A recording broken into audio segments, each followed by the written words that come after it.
Assalamualaikum warahmatullahi wabarakatuh. Bismillahirrahmanirrahim. Pada kesempatan kali ini, izinkan kelompok kami untuk menjelaskan dan memaparkan mengenai bab pernikahan. Sebelumnya perkenalkan, kami dari kelompok 4 yang beranggotakan saya sendiri Risma Al-Karomah dan ketiga teman saya yaitu Adela Putri Ramadhani, Imanuddin, dan Nurul Asiyah. Selamat menyaksikan. Yang pertama ada pengertian nikah. Secara etimologis, pernikahan dalam istilah ilmu fikih disebut nikahun atau zaujun. Keduanya berasal dari bahasa Arab. Nikah dalam bahasa Arab mempunyai dua arti, yaitu baik arti secara hakiki, yakni menindih atau berhimpit, serta arti dalam kiasan yakni perjanjian atau bersetubuh. Berdasarkan Al-Quran dan hadis, pernikahan disebut dengan berasal dari kata an-nik dan az-ziwaj yang memiliki arti melalui, menginjak, berjalan di atas, menaiki, dan bersenggama atau bersetubuh.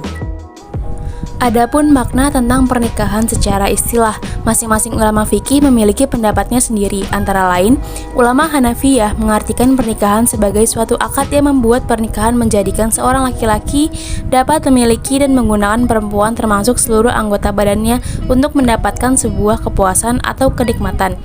Sedangkan ulama Syafi'iyah menyebutkan bahwa pernikahan adalah suatu akad dengan menggunakan lafaz yang memiliki arti pernikahan menyebabkan pasangan mendapatkan kesenangan. Lalu pembahasan yang selanjutnya yaitu mengenai hukum pernikahan. Hukum pernikahan dibagi menjadi 5. Yang pertama yaitu wajib. Hukum nikah menjadi wajib apabila seseorang telah mampu untuk membangun berumah tangga, baik secara fisik, mental, maupun finansial. Selain itu, menikah bisa membantu seseorang terhindar dari perbuatan zina yang dilarang dalam Islam. Sementara itu, hukum menikah bagi perempuan adalah wajib menurut Ibnu Arafah. Hal tersebut dikatakan wajib apabila seorang perempuan tidak mampu mencari nafkah bagi dirinya sendiri dan jalan satu-satunya yaitu dengan menikah. Lalu yang kedua adalah hukum sunnah. Menikah bisa dianjurkan atau disunnahkan, termasuk bagi orang-orang yang memilih untuk tidak melakukannya. Hukum tersebut berlaku bagi seseorang yang sudah mampu menikah, namun tidak mampu menafkahi istri secara finansial. Dalam kondisi seperti ini, orang tersebut sebaiknya meminta petunjuk kepada Allah dengan berikhtiar, beribadah, dan berpuasa. Selain itu, bisa berdoa sampai Allah Subhanahu wa Ta'ala memberi kemampuan kepada mereka dengan karunia-Nya. Meskipun demikian, agama Islam selalu menganjurkan umatnya untuk menikah jika mampu, sebab pernikahan termasuk salah satu ibadah. Lalu yang ketiga, hukum menikah menjadi makruh.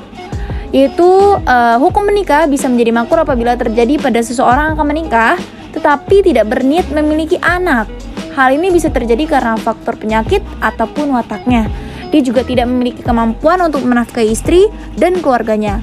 Apabila jika terjadi dipaksakan untuk menikah, maka akan dikhawatirkan ia tak bisa memenuhi hak dan kewajibannya dalam menjalani kehidupan rumah tangga.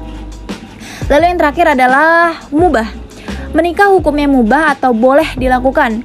Artinya seseorang yang menikah dengan tujuan hanya sekedar untuk memenuhi syahwatnya saja atau bersenang-senang, lalu dia tidak berniat untuk membina rumah tangga sesuai syariat Islam, memiliki keturunan atau melindungi diri dari maksiat. Yang terakhir yaitu adalah haram. Hukum nikah juga bisa menjadi haram apabila seseorang tidak memiliki kemampuan untuk menafkahi istrinya secara lahir dan batin. Contohnya saja tidak memiliki penghasilan dan tidak dapat melakukan hubungan seksual karena suatu alasan. Begitu juga pernikahan yang dilakukan dengan maksud untuk menganiaya, menyakiti, dan melantarkan pasangannya. Selain itu, pernikahan juga bisa diharamkan jika syarat sah dan kewajiban tidak terpenuhi, bahkan dilanggar. Dalil pernikahan. Dalil pernikahan yang pertama terdapat pada Quran Surah An-Nur ayat 32, yaitu dan kawinkanlah orang-orang sendirian di antara kamu dan orang-orang yang layak berkawin dari hamba-hamba sahayamu yang lelaki dan hamba-hamba sahayamu yang perempuan. Jika mereka miskin, Allah akan memampukan mereka dengan kurnia-Nya, dan Allah Maha Luas pemberiannya lagi Maha mengetahui. Dalil yang kedua terdapat pada Quran Surah Ar-Rum ayat 21, yaitu dan di antara tanda-tanda kekuasaannya ialah Dia menciptakan untukmu istri-istri dan dari jenismu sendiri, supaya kamu cenderung dan merasa tenteram kepadanya, dan dijadikannya di antaramu rasa kasih dan sayang. Sesungguhnya pada yang demikian itu benar-benar terdapat tanda-tanda bagi kaum yang berfikir. Dalil pernikahan yang ketiga yaitu terdapat pada Quran surah An-Nisa ayat 1, yaitu hai sekalian manusia, bertakwalah kepada Tuhanmu yang telah menciptakan kamu dari seorang diri, dan daripadanya Allah menciptakan istrinya, dan daripada keduanya Allah memperkembangbiakan laki-laki dan perempuan yang banyak, dan bertakwalah kepada Allah yang dengan mempergunakan namanya kamu saling meminta satu sama lain, dan peliharalah hubungan silaturahim, sesungguhnya Allah selalu menjaga dan mengawasi kamu. Rukun nikah ada 4. Yang pertama, adanya calon mempelai laki-laki dan perempuan. Lalu yang kedua, terdapat wali dari pihak mempelai perempuan. Rukun nikah yang ketiga yaitu adanya 2 orang saksi dengan syarat. Yang pertama Islam, yang kedua laki-laki dewasa, dan yang ketiga hadir dalam proses ijab qabul. Rukun nikah yang keempat yaitu adanya ijab qabul yang diucapkan oleh wali pihak perempuan atau penghulu dan dijawab oleh calon mempelai laki-laki. Selanjutnya ada syarat-syarat menikah. Yang pertama bagi calon mempelai perempuan dan laki-laki. Calon mempelai laki-laki dan calon mempelai perempuan harus memenuhi syarat. Syarat yang pertama yaitu beragama Islam, yang kedua yaitu identitasnya harus jelas, yang ketiga itu setuju untuk menikah, jadi tidak ada keterpaksaan, dan yang terakhir yaitu tidak memiliki halangan untuk menikah, jadi pernikahannya direstui oleh orang tua. Yang kedua yaitu wali nikah. Nah, wali nikah harus memenuhi syarat. Yang pertama syaratnya yaitu laki-laki, yang kedua dewasa, yang ketiga mempunyai hak perwalian atas mempelai wanita, dan yang keempat adil, yang kelima beragama Islam, dan yang keenam berakal sehat, dan yang terakhir tidak sedang berihram haji atau umroh. Kemudian ada syarat sah hijab qabul. Yang pertama ta'ayin az-zawjain, yakni menyebutkan secara pasti mempelai wanita yang hendak dinikahkan. Misalnya harus menyebutkan nama secara lengkap.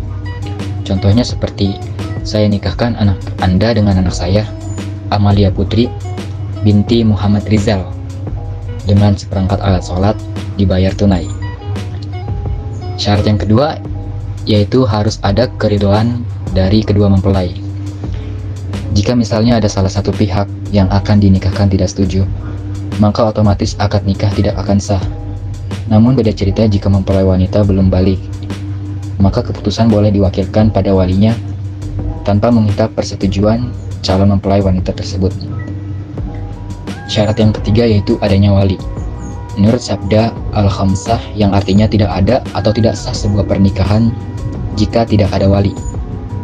Dengan begitu sudah dapat menjelaskan jika syariat Islam telah mewajibkan seorang wanita harus didampingi wali supaya pernikahannya sah. Yang keempat yaitu adanya saksi. Ada hadis dari Imran bin Husain yang artinya tidak ada pernikahan kecuali dengan wali dan 2 saksi yang berlaku adil. Ini cukup menjelaskan jika kriteria dari akad nikah yang sah yaitu harus terdapat saksi. Kemudian syarat sah hijab qabul yang kelima yaitu tidak adanya hal-hal yang dapat menghalangi sahnya acara akad nikah tersebut. Kemudian ada lafaz ijab qabul. Yang pertama ada lafaz ijab yang biasanya diucapkan oleh wali. Misalnya, wahai Muhammad Rizal bin Abdullah, saya nikahkan dan saya kawinkan anak saya, Amalia Putri binti Ahmad kepada engkau dengan mas kawin seperangkat alat sholat dibayar tunai. Kemudian dibalas oleh calon suaminya lafaz qabul, yaitu saya terima nikahnya dan kawinnya Amalia Putri binti Ahmad dengan mas kawin seperangkat alat sholat dibayar tunai. Sekian presentasi dari kelompok kami. Semoga materi yang kami paparkan dapat bermanfaat bagi kita semua.